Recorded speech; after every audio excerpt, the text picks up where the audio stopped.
Sometimes I lay under the moon, and I thank God I'm breathing, and I pray, don't take me soon, 'cause I am here for a reason. Sometimes in my tears I drown, but I never let it get me down. So when negativity surrounds, I know someday it'll all turn around. Hope I didn't violate any copyrights there. I did my own version, Modest. I love that song. Hope everyone's doing well. Coming at you with another video, a couple topics, and we'll see how it goes. So one is, I was with a friend recently, and we just got into a discussion about how healing song is and how healing music is. And I, got into, of course, as I do, the esoteric and, how we're all just a vibration, a frequency, in matter, in a sense, we reflect light, and that's, the colors of different things. That's the light it doesn't absorb, and so on. So, when we look at it from that perspective, then of course a guitar, a drum, didgeridoo, a gong, all these sound healings and vibration healings and ultrasound healings, and it all just makes perfect sense. And so yeah, if you're not into that, I like tuning forks and stuff, it obviously one of the things they found about, I think it was one of the pyramids in Egypt, one of the rooms, when you played a tune in there vibrated at a 111 hertz or something, which is 101 vibrations per second, I think is how that goes. I don't know, I'm not good at all that stuff just yet. It's more to do, more to research, more to learn, right?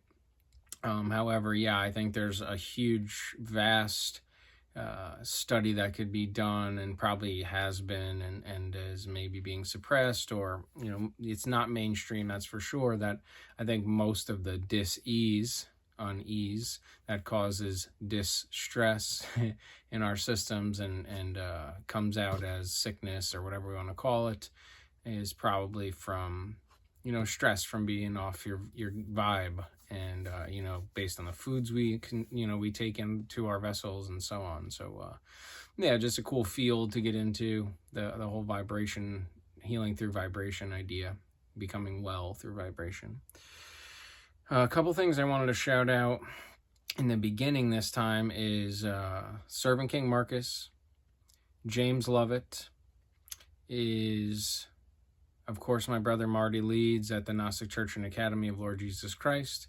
My son has started his own YouTube channel under Johann Sebastian. He's making Lego mini movies that I think are really fun and cool and creative. So if you have time, subscribe, check them out. I get a lot of calls about how to not evade taxes, avoid them. How do I lower my tax, ability, my tax that I'm supposed to pay, allegedly.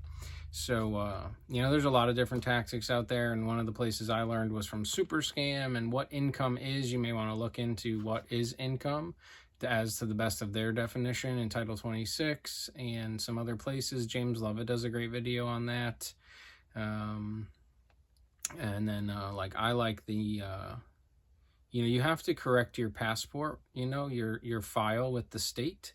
You have the right to self-determination, so you need to update your file of your person with the state. You, again, are not your body or your person. You are the registered agent. So you just want to make that clear, among other things, other notions, other ideas that you want to make clear with them, and use their own, just like Christ, just like Jesus of Nazareth did, use their own books, statutes, codes to state your case, and show how it's in their own stuff, in their own words, in their own writings.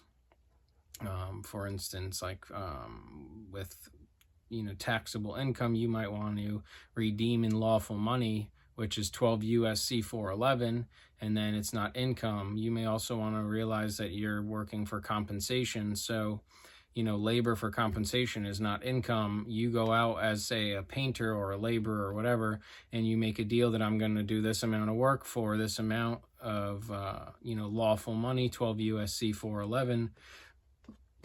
you are in debt. So let's say you're digging a hole, you go down below the level, and then, you know, when they pay you, you're back to level again, back to zero. You didn't actually increase anything. You had to put out life force energy to get made whole again, back to God, back to zero, back to the level again, back to balance. So you never actually went into an increase of anything. You had to put out labor, energy to get that. So, you know, it's all how we're filling out this paperwork. It's all based on our consent.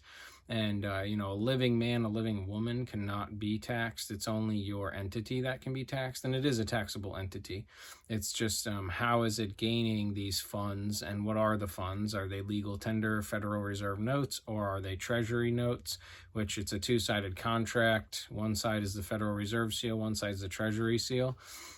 And if you look into 12 USC 411, I think you may get some of the answers that you seek for that. And of course, there's many other tactics and many ways to skin a cat. There have been people in Congress and in the IRS and so on that have made it very clear it's a voluntary system. So you might want to look into why and how that is. You also could look into, you know, how some people have said the taxes are already prepaid. You also could look into how, let's say it's 1,000 pages of the tax code, Title 26, which that's not, you know, I'm just using a round number. Like 900 of those pages are how to avoid paying taxes. You know, you could also start a company in other countries that are not taxable, like the Cayman Islands, and do what, you know, Amazon Bezos does supposedly, which is when they get to the end of the year, he just charges a certain amount from his consultation company. Again, I'm just kind of paraphrasing an idea, a hypothetical of what he might do. I don't know him or his actual paperwork, but this is kind of one of the games, is you can then charge a certain amount to the, you know, to Amazon for consultation, and then that money gets sent to the consultation company and say the Cayman Islands, and they don't have to pay taxes on that. And he can then use that, because again, you are not the name, you are not the business, you are not the entity on your birth certificate, you are just the authorized living man, the living soul that brings life to the dead. You are just operating these entities that are dead, the walking dead, and you are identifying as the walking dead as opposed to the living soul who runs these businesses. And so then you can start playing the game very differently.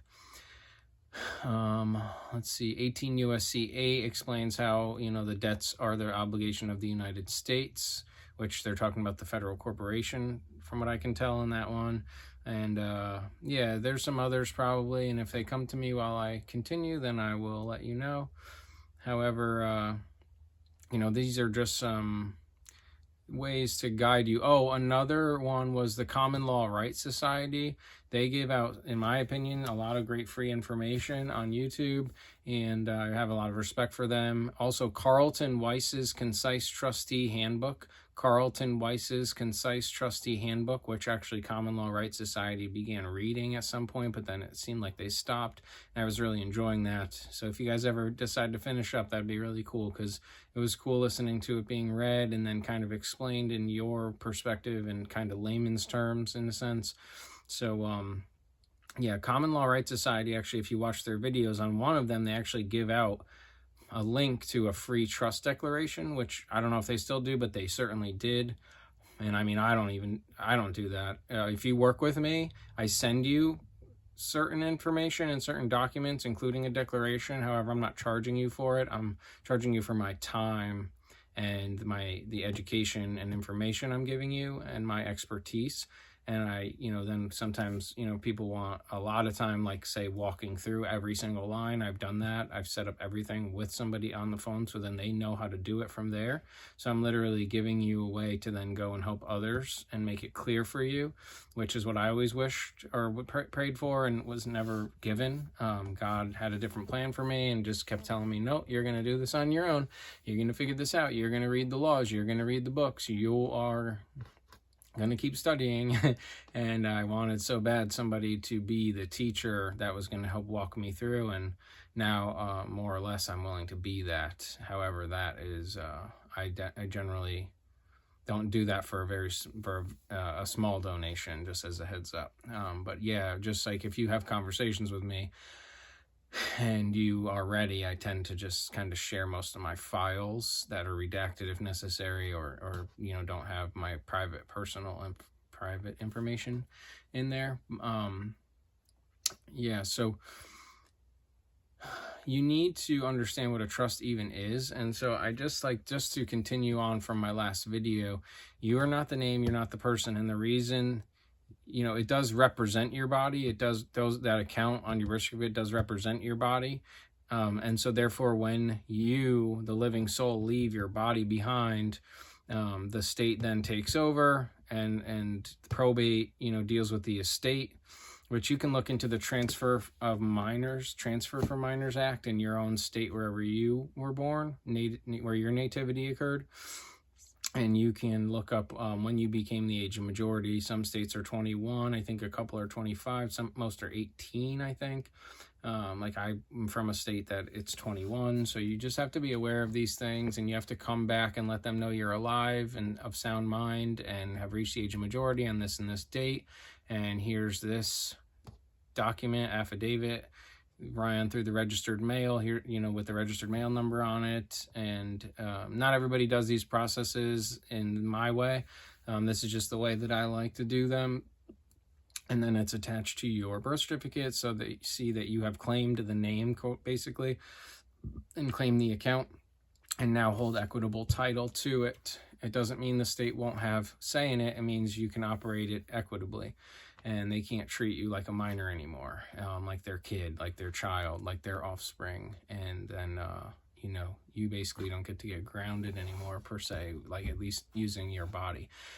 However, when your body goes, any titles attached to it, everything is represented on paper. I got into that last time. I'm not going to get into it again. But like your van, your car, your house, everything has a representative on paper, including your body, and that is the person. And so if you don't want the state to have say in those titles and what happens to them transfer-wise, obviously that's why we need a will and testament. That's why we need a medical directive. That's why we need all this different paperwork. And I'm getting to the point of this, which is trust. So if you want to create an entity that lives on after your body, after you as the living soul leave your body, that's why trust. There's celestial law, telestial law, which is the law of water, and terrestrial law, which is the law, the common law, the land, law of the land. That's like me to you, and I'm not supposed to do harm to you. And there's different rules and regulations and jurisdiction, different ways to deal with, speak, and see those different spaces. Obviously, since we're dealing with literally different spaces, we have to handle them differently.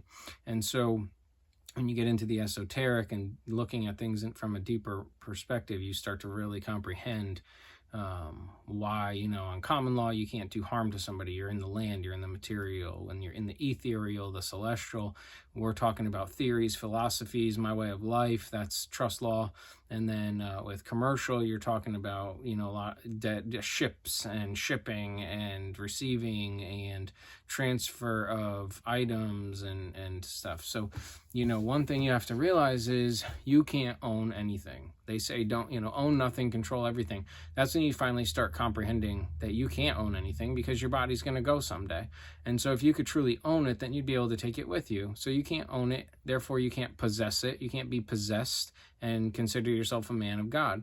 You're possessed by demons, by greed, by sin.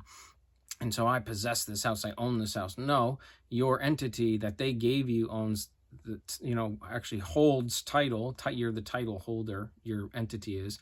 And so if you are truly of sound mind and live in the esoteric knowledge of God and reality here, and you don't have mental illness and are acting like an animal that thinks they own things and possess things, items, whatever, assets, then you create trusts, and they hold title to these different assets and liabilities you may use, be it silver, gold, properties like land or rental properties or investments, money market accounts, so on and so on. So when you have trusts hold title to these, what happens is that entity doesn't die. It's, I think, every 21 years is the general rule of when it needs to be renewed. However, it could live in perpetuity because it is acknowledged as, you knew that you were creating this, and it's a dead entity. It's an LLC. It's a business. It's a paper entity that holds title. It's from and in that world. And we just manage these entities, LLCs, and so on. We are the living that brings life to the dead.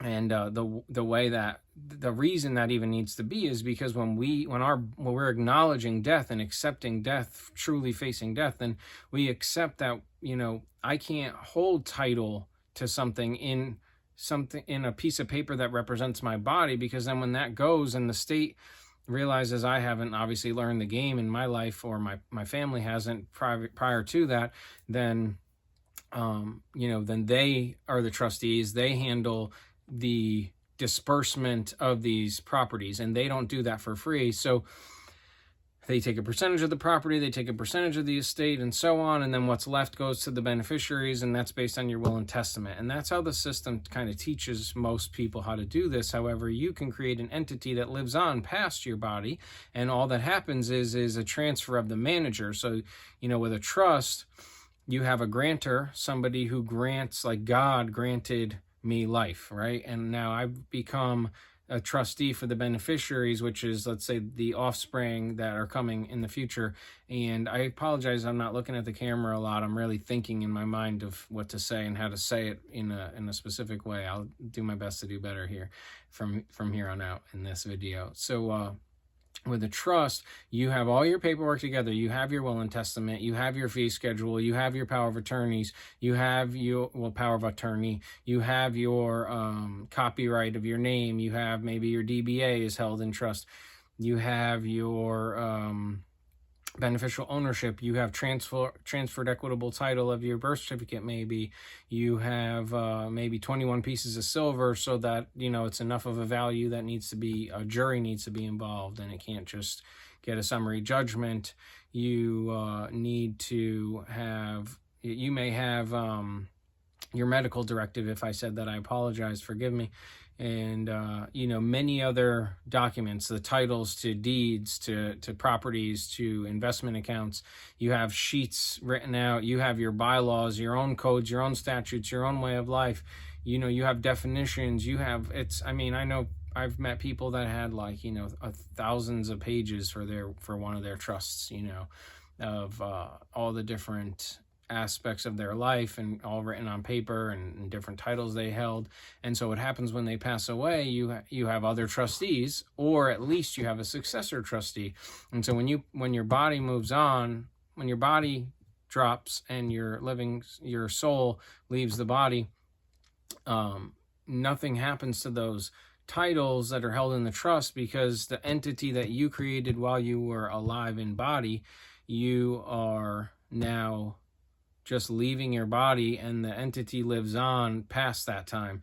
Whereas if you kept everything in the entity that represents your body, when it passes away, when it, when you move on from that body, the state gets to manage the estate and decide what happens with everything to an extent, especially if you don't have a will and testament, which you should at minimum have that for part of your estate planning. So that all being said, a trust is, where you have a grantor, a trustee, and a beneficiary. That is the relationship, the Trinity, right? And you have somebody who grants something of value into this entity that funds the trust. That's what's funding the trust. Generally, it's silver, gold, legal tender, lawful money, depending on what your level of information is. Just to keep it basic, though, something of value, like, for instance, a wedding ring, you're creating a trust. And the ring itself is what's funding the trust, right? The gold ring, the silver ring, the whatever. And it is something material that is real estate, real energy, state of energy.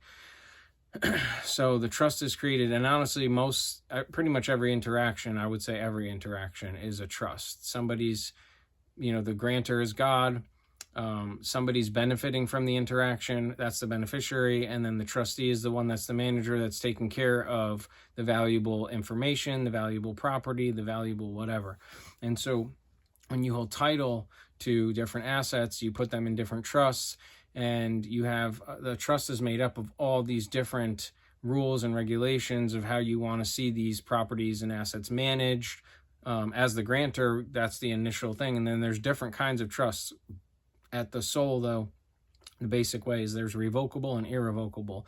There's living trusts, and then there's trusts that are, spiritual trusts. There's all kinds. There's like, I forget the amount of different trusts, and you can look into this, but there's a lot of different trusts. For me, the most basic is revocable, irrevocable. Revocable means throughout the time it exists, I can change it, and then a lot of times revocable trusts are stated to become irrevocable once the initial grantor dies, and a lot of times revocable trusts are when the grantor and the trustee and technically the beneficiary can all be one entity, one being. So, that's like a lot to get into, and it would take a very, very long time and become a very long video. However, there are different trusts, and I tend to work with irrevocable trusts where the grantor, this is generally, you can have a grantor and a trustee be the same, or the trustee and the beneficiary, or the grantor and the beneficiary. Two roles can be the same, but then that gets a little muddy. You're supposed to literally be trusting someone with, managing these assets for the benefit of a beneficiary, be it another trust, be it your offspring, be it somebody that, you trust to then handle those benefits the way you say you want them to be handled. There's also different roles in the trust, a protector. One great book is, actually I don't remember it off the top of my head, I apologize, but there's a couple great volume 1 and volume 2 of couple trust books that are very on point. They're long, they're extensive, they're involved. This is your trust has accounting, has your meeting minutes. You're supposed to meet at least I think once a year, if not 2 to 4 times a year. I think I generally, I wouldn't say I think. I tend to have my meetings at least twice a year, every 6 months. It's probably better to do quarterly. I think as my trust grows, maybe I'll have that. The more trustees, the more official your trust looks. With the IRS, if you're the grantor and the trustee, you haven't actually given up your managing ability as the grantor, especially with an irrevocable. So it's looked at, because you don't have to with a revocable.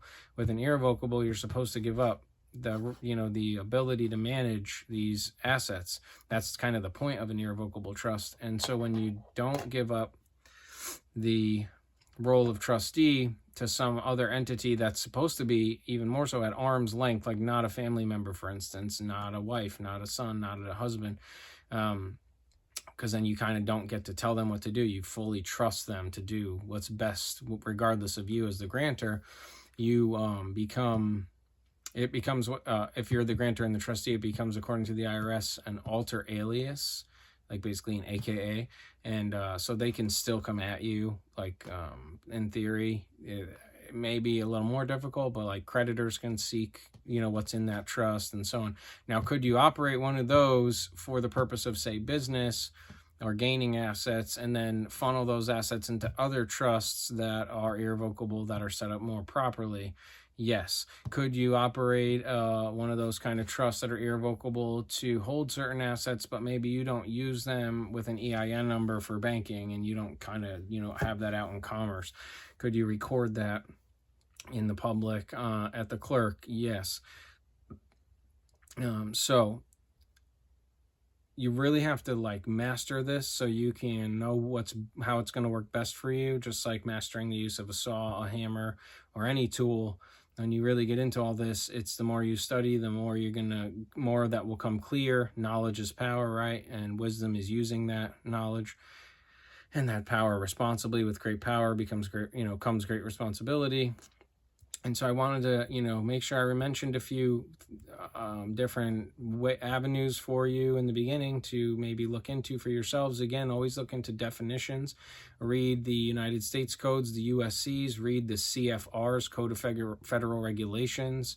You are the master of your universe, one verse, and you can clean your whole credit report if you know the Title 15 U.S. codes. You can follow the administrative process. and wipe out whatever you want. You can get rid of inquiries. You can charge them for anything that's inaccurate. If they didn't do a proper investigation, you can, I mean, and that's all, like, you got to understand that even the Bible, even well, you don't have to, I recommend you start to comprehend that even the Bible, that the in God we trust, those are just trusts, and their trust indenture are their United States codes, are their Code of Federal Regulations. Then there's the UCCs, the Uniform Commercial Codes. Like, you can read UCC 3-306, I think it is one of the ones is a go-to for me, because it says if I send a presentment, a negotiable instrument, and it isn't sent back or something, I'm paraphrasing, please, forgive me, I'm definitely paraphrasing. Essentially, you can consider it discharged, and and then if they try to come at you and you've done the proper procedure and recorded with the clerk of the court, you can essentially not only countersue if they report you inaccurately, you can't, for damages. Now you haven't been able to pursue happiness and get a place to live, and they've damaged your way of life, right? You can sue for that, and if they can't disprove that they did that, then the facts are there. They're substantial, based on that you couldn't get an apartment or whatever it is, or you can get a new credit card. So these are just like different ideas to plant seeds for you that if and when you're ready for a call with me or someone else doing this work like James Lovett, I highly recommend him. I don't know much about these other ones. I haven't worked too, and I've definitely paid a lot of other people that didn't follow through on their promises. They seem to know their stuff, but they don't seem to be very honorable. Like, you pay them and then they don't show up to the consultations. They don't follow through. They show up to the consultation and don't do what you agreed on, don't do what you paid for. They seem to kind of like just not even be hearing what you're saying or what you're looking for, and they just decide this is what we're going to do, and that's a little disappointing. I've spent thousands and thousands and thousands on people not following through. Be careful, by the way, with the secured party stuff. You really need to know your stuff on that. You don't want to end up giving your bond, your security back to the control of the Treasury. You want to be in control of it, and you want to start it at the county level. Just a little side note, heads up. The 0% book is pretty good, and they run a group, and they seem to kind of know their stuff pretty well. I haven't gotten into it too much, so I don't want to say too much about it, but the few videos I've watched and the book that they put out that I've read, they seem to kind of know their stuff, and their tactic seems to work. Someone I haven't paid, however, I follow, is this kid Amir, and he's all about trust and equity, and I really recommend. I've never worked with him.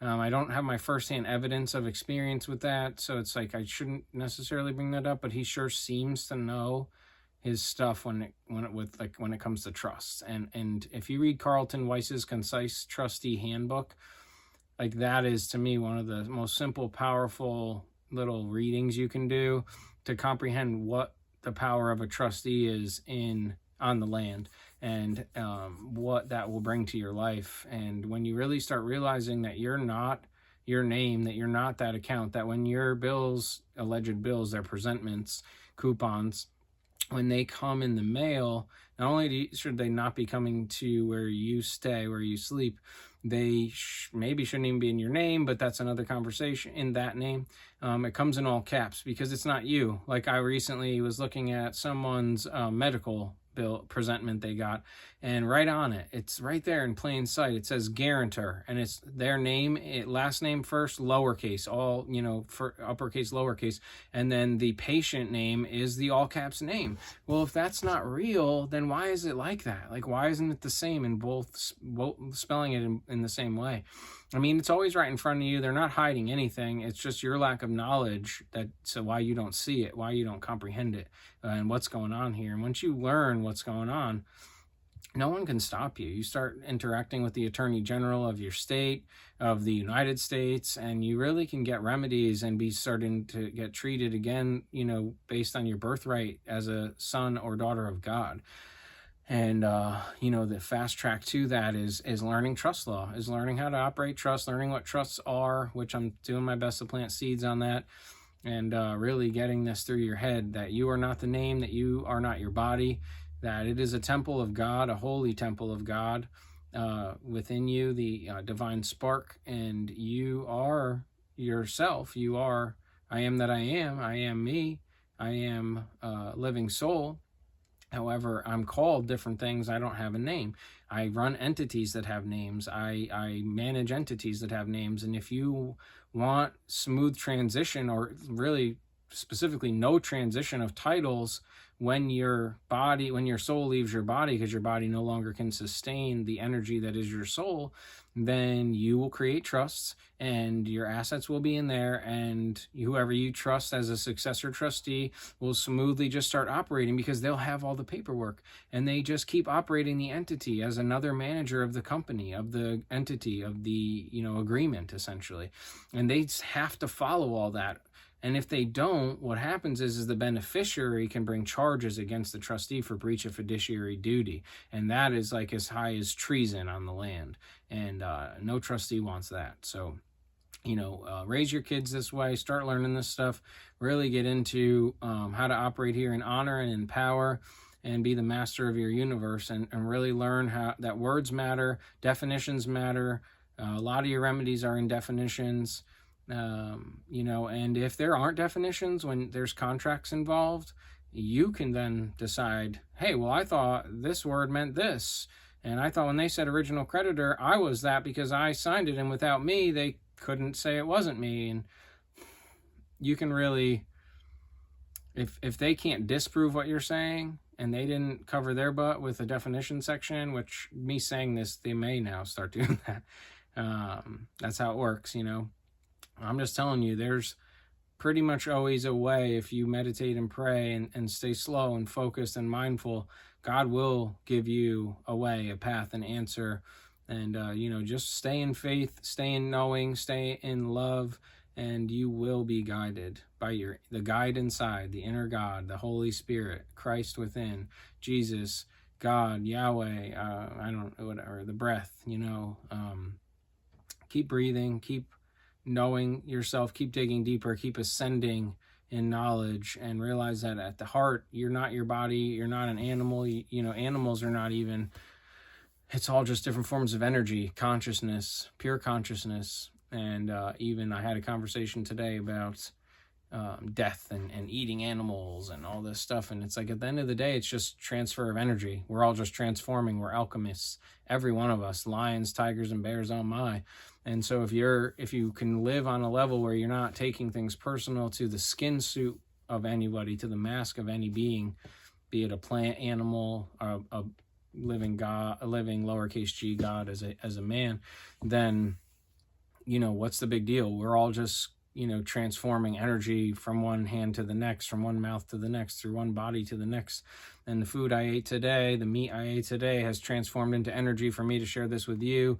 And it will eventually turn into dirt, as this body will go back into the dirt and the mycelium layer and feed more animals. And it's just the circle of life, right? The circle.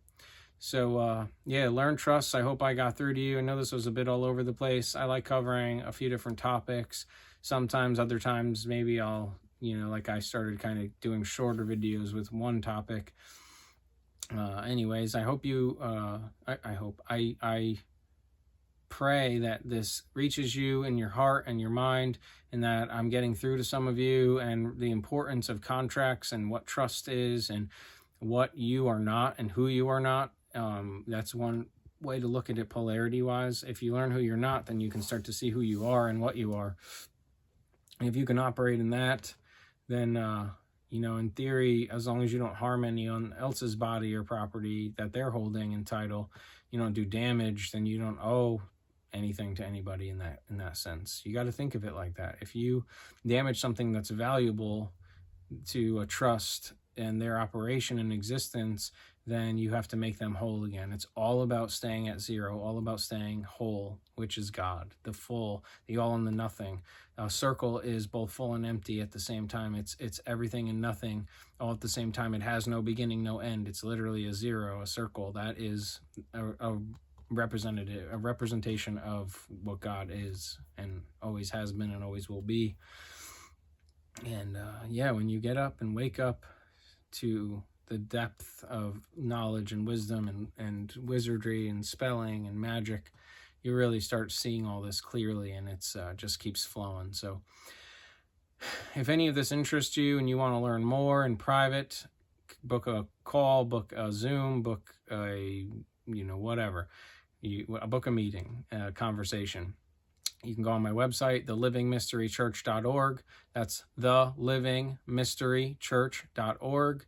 And I hope all my verbal pauses and blinking isn't off-putting, and that I'm getting through to some of you with some of this information, and that it is useful for you and helpful for you, that you're finally starting to kind of comprehend, and some of the lights are clicking and neurons are connecting. I love you all.